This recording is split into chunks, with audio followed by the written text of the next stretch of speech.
Progress, not proof. 3, 2, 1. Hello, everybody, and welcome back to episode 270 of the Shower Podcast, the podcast where I'm in my shower and you do you. I'm your host, Chip, and this is the first of the usual couple of episodes of the Weekend Drop, the shorter version of the Shower Podcast, where I try to leave you with a short but still insightful idea for the weekend. Today, I'd like to talk about achievements and how to shift your perspective to ease your way into actually enjoying them. Before we start, as usual, if you end up liking this episode, remember that liking and subscribing really mean a lot for me. They're just one click, but they really make the difference. Thank you very much for considering it. Have you noticed how often we chase proof that we're doing well? A compliment, a like, a milestone, before we feel good about what we're doing? But what if the thing that actually keeps you moving isn't proof at all?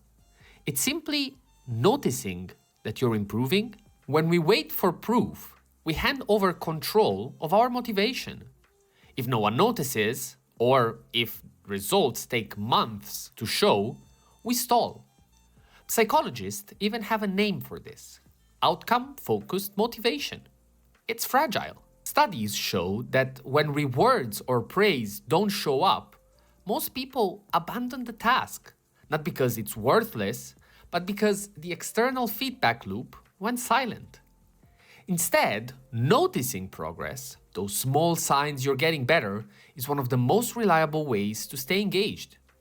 Daniel Pink, in his book Drive, calls mastery one of the 3 core human motivators. Also, Teresa Amabile at Harvard found that of all factors that keep people engaged at work, the single most powerful was the sense of making progress in meaningful work.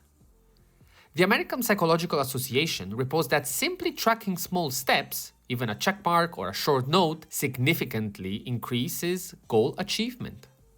And neuroscience backed this up. A 2022 study in Nature Communications found that the brain reward system lights up when we recognize improvement, even without external praise. Progress itself becomes rewarding.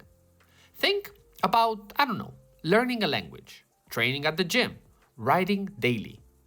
Waiting until you're fluent, fit, or published means running on empty for months or even years.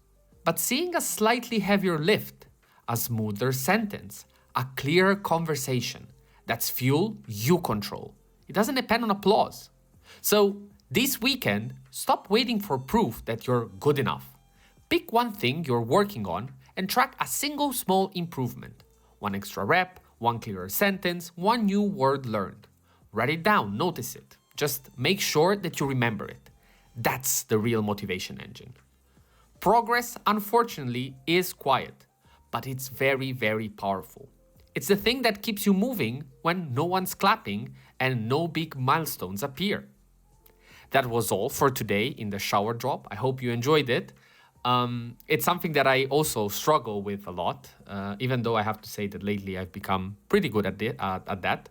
And indeed, the Shower Podcast is an example of that. I am always happy when I manage to close an episode, and looking back, I'm always proud of what I did. And let's say that I don't wait for the big numbers or the big feedback to know that I have done a good job. Of course, that is always welcome, and you should not stay shy of it, but don't rely on it for motivation. Thank you very much for listening, and as usual, stay consistent, stay resilient. This was the Shower Podcast, and I'll see you tomorrow.